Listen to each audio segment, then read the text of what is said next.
ஸ்ரீ குரு சரித்திரம் அத்தியாயம் 17. குரு பிரம்மா குரு விஷ்ணு குருதேவோ மகேஸ்வரஹா குரு சாட்சாத் பரபிரம்மம் தஸ்மை ஸ்ரீ குருவே நமகா.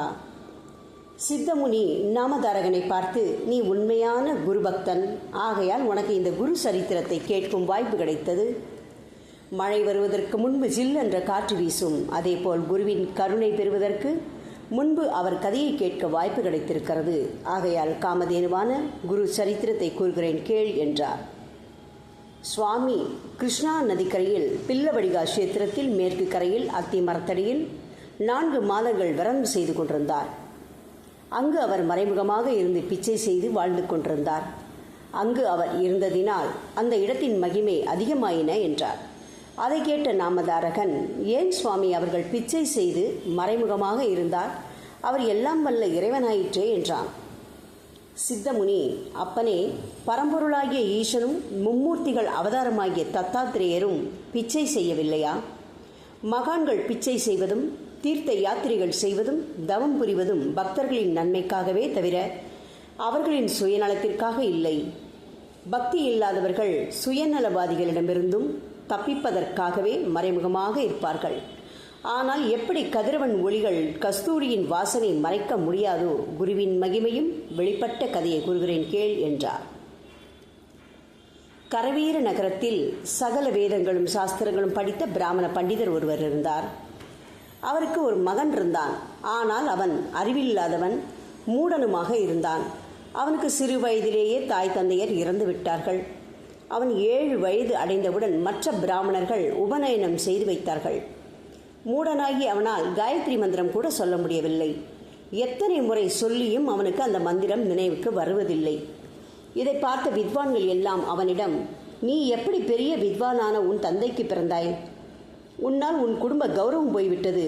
இப்படிப்பட்ட மூடனாகி நீ வாழ்ந்து என்ன பிரயோஜனம்? கல்லை கட்டிக்கொண்டு ஆற்றில் குதித்து சாக வேண்டியதுதானே? கல்வியற்றவன் பசுவை விட கேவலம். கல்வி அழியாத செல்வம், படித்தவனின் வாழ்வே பெருவாழ்வு. வித்வானை எல்லாரும் பூஜிப்பார்கள். வித்வான் வயதில் சிறியவனாக இருந்தாலும் பெரியோர்களால் போற்றப்படுவான். வித்தை சகோதரன் போல் உதவும் என்றார்கள். அதை கேட்ட அந்த மந்தமதி, நான் என்ன செய்வது? நான் முற்பிறவியில் கல்வியை தானம் செய்யவில்லையோ, ஆதலால் இந்த பிறவியில் இப்படி மூடனாக பிறந்தேனோ? ஆகையால் நான் நன்றாக படித்து வித்வான் ஆவதற்கு ஏதாவது உபாயம் இருந்தால் கூறுங்கள், நான் அப்படியே செய்கிறேன் என்றான். அதற்கு அவர்கள், உனக்கு எவ்வளவோ சொல்லிக் கொடுத்தும் படிப்பு வரவில்லை. ஆதலால் நீ பிச்சை எடுத்து பிழைக்கத்தான் முடியும். உன்னால் உன் குலம் நாசமாகிவிட்டது. இங்கிருந்து சென்றுவிடு என்று ஏசினார்கள். இதை கேட்ட அவன் மனவேதனையுடன் தன் உயிரை விட நினைத்து காட்டு வழியாக பில்லவடி கிராமத்திற்கு வந்தான். அங்கு புகழ்பெற்ற புவனேஸ்வரி அம்மன் கோவிலுக்கு சென்று அம்மன் முன் ஏதும் சாப்பிடாமல் தனக்கு கல்வியை பெற வரமளிக்க வேண்டும் என்று 3 நாட்கள் வேண்டினான். 3 நாட்களாகியும் அம்மனின் தரிசனம் கிடைக்காததால் கோபம் கொண்டு கத்தியை எடுத்து தன் நாக்கை அறுத்து அம்மனின் பாதங்களில் வைத்து, நீ இன்னும் தரிசனம் தரவில்லை என்றால் என் தலையை அறுத்து உன் பாதங்களில் வைப்பேன் என்று சபதம் செய்தார். அப்பொழுது தேவி கருணை புரிந்து அவன் கனவில் தோன்றி, மகனே, நீ ஏன் என்னிடம் கோபித்துக் கொள்கிறாய்? மும்மூர்த்திகளின் அவதாரமான ஸ்ரீ குரு கிருஷ்ணா நதியின் மேற்கு கரையில் அத்திமரத்தின் அடியில் இருக்கிறார். நீ அவரிடம் சரணடைந்து விடு, உன் எண்ணங்கள் நிறைவேறும் என்று கூறி மறைந்து விட்டாள்.